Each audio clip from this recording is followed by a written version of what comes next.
Okay, today we are going to discuss the Pythagorean Theorem, and let's get started with the vocabulary. There's the vocabulary. So the Pythagorean Theorem deals with right triangles. So always we're going to have a triangle is not very perfect, with a right angle. And remember that little box there is a symbol for a right angle. And of course you know that a right angle is 90 degrees, okay? So what happens is we have a leg, that's a leg, and the legs are always connecting to that right angle. So I've got one leg there, and then of course you know the other leg would be right here because the legs are the two lines that form that right angle. So that would be a leg also. And then you have the hypotenuse, which would be this right here. That is the hypotenuse. And the hypotenuse is the side that is directly across from the right angle. So you just have to remember that the hypotenuse never touches the right angle. And it's also the longest side of the triangle. Always. So the Pythagorean Theorem basically is going to tell you what this side here and this side here together, they're together, but what both of the legs have to do with the hypotenuse. Okay? You need to know the vocabulary. You will have a quiz, so make sure that you have that written down. You should have all of this written down in your notes. You should have all of this written down in your notes. Anything you see. Picture, word, anything. Okay? Moving on. Pythagorean Theorem has a formula. It's a squared plus b squared equals c squared. You will need to know that theorem, that formula. It is extremely important. So, what would happen with our triangle? Well, let's go back to that right triangle. So, we've got our right triangle and our little 90-degree mark there, and it tells me that I have an A, a B, and a C. So I have an A as a leg, so that's a leg because it's touching that 90 degrees, so I'll wiggle that A. And I have a B that's a leg. Well, I know my other leg is right there because that is touching the 90 degrees. And then I have the C, which is the hypotenuse. I know that's my hypotenuse because it is across from the 90-degree angle, and it's also the longest side of my triangle. So basically what the Pythagorean Theorem is it says that if I take side A right here, and I square it, so A squared, and then I take side B right here, and I square that, and I square that, and I add these two together, A squared plus B squared, that it will equal the hypotenuse squared. So basically, if I add these two together, it will equal that. Okay? So we're going to try a couple. Here's one that I worked out for you already. So step one was to substitute the values. Of course, you know I've got my formula right here. So I went ahead and I substituted. So A was 12, so I put in 12 for A. And B was 9, so I put in B for 9. And my formula says that I have to square them, so I have my squares here. And that those two together should equal the hypotenuse squared. So here we go, step 2. I square the values that I have. So I have A, which is 12 squared, and if I square 12, I get 144. And then if I take B, which is 9 squared, and I square that, I get 81.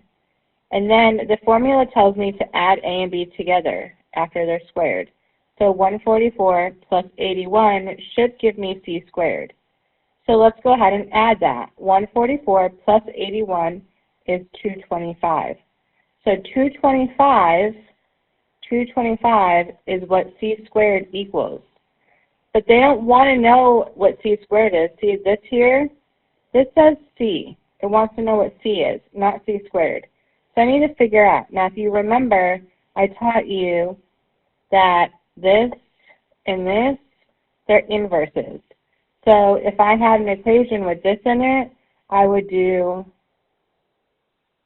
this to get rid of that to tell me what x equals. Remember that? I think I gave you the example x squared equals 25, and to figure out what x is, I went square root. Those two cancel out, which gives me x equals the square root of 25, and I can figure out what the square root of 25 is, so x equals 5. Well, we're going to do the same thing here. So c squared is 225.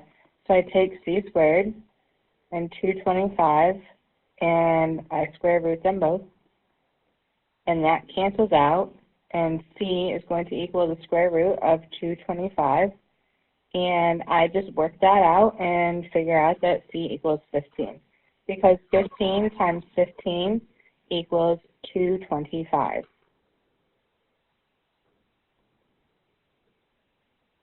Okay, so the side length of c, which is our hypotenuse, is 15. All right, let's try some. Step 1 tells me to set up my equation. My equation is always a squared plus b squared equals c squared. Then it tells me to substitute the given information. Well, I know this is my right angle here, and I can put 5 in for a. We'll call that a. So we'll put 5 in here and squared. And then I've got 12 here, and we'll call that b. So I'll put 12 in for b squared, and that should equal c squared. And of course, you know this is the hypotenuse because it's across from the right angle and it's the longest side. Step 3 tells me square the sides by half. Well, 5 squared is 25, and 12 squared is 144, and together they equal c squared. Step 4 tells me to add these two together, add a and b together. So I get 169 equals c squared.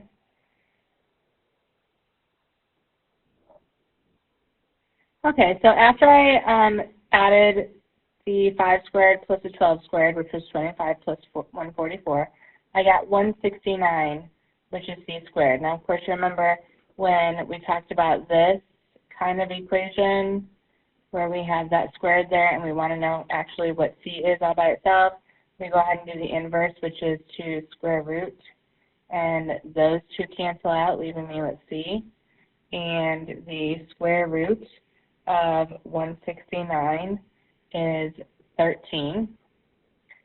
So c is going to equal 13 for that one. Okay, and let's try another one. Here we have a side that's 8 and a side that's 15, and we know that is the right angle, which means that's the hypotenuse, which is c. So let's label that a and that b. And then we can set up our equation, which is a squared plus b squared equals c squared. And a is 8, so we'll do 8 squared for 8 for a, plus b squared, and b is 15, so that will be 15 squared equals c squared. And then I have to square my numbers, so 8 squared is 64, and 15 squared is 225, and together they equal c squared, and 225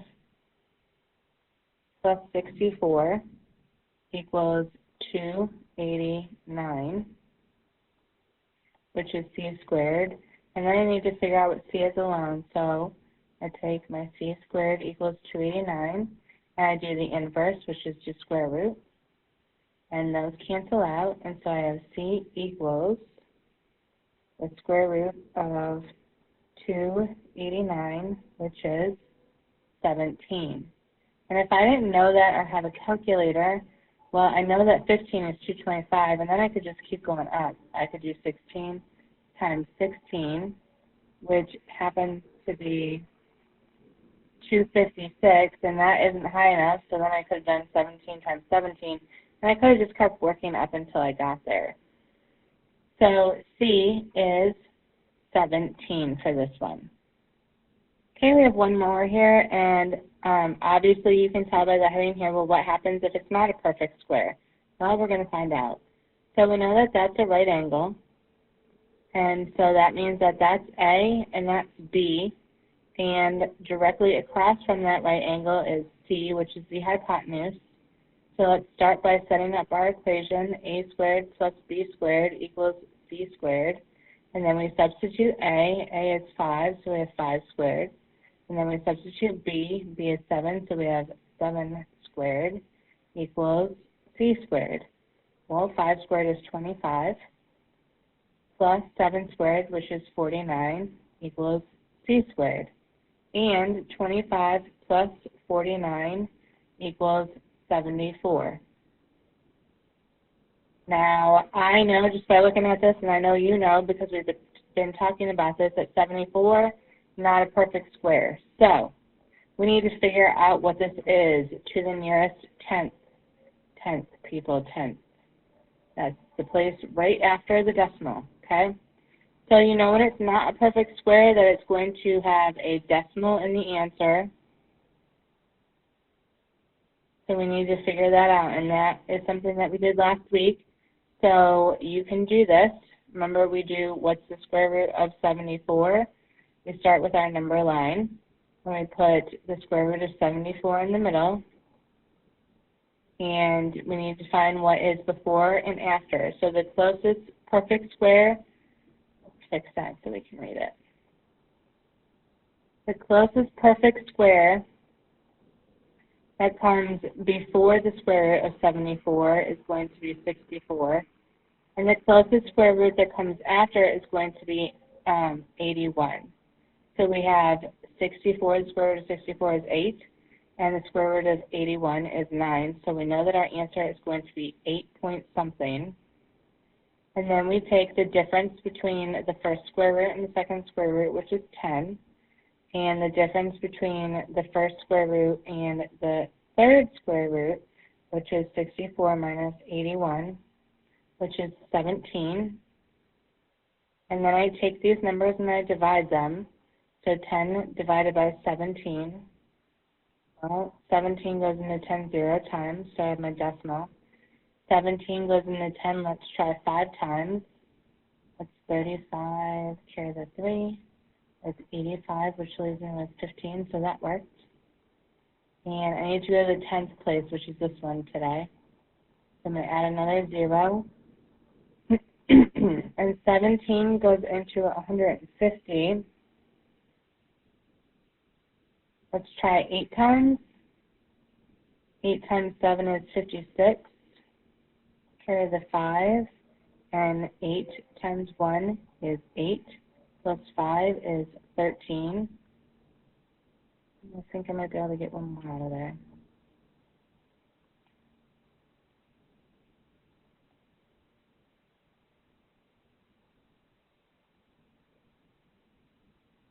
Well, that's going to be 14 if we subtract it, so that's perfect. And that is going to go there for us to round, so we're going to get 0.6. And then, of course, you know that goes over here. So our answer to C, if we square rooted that, square root that, square root that, C would be 8.6. So this is 8.6. Okay, we're going to do a couple more in class tomorrow before you try some on your own. So if you have any questions that you need me to answer about this, please make sure you come prepared with them. And I expect to see all of your notes, including anything that's typed, any pictures that were drawn, and anything that I wrote. Have a great evening.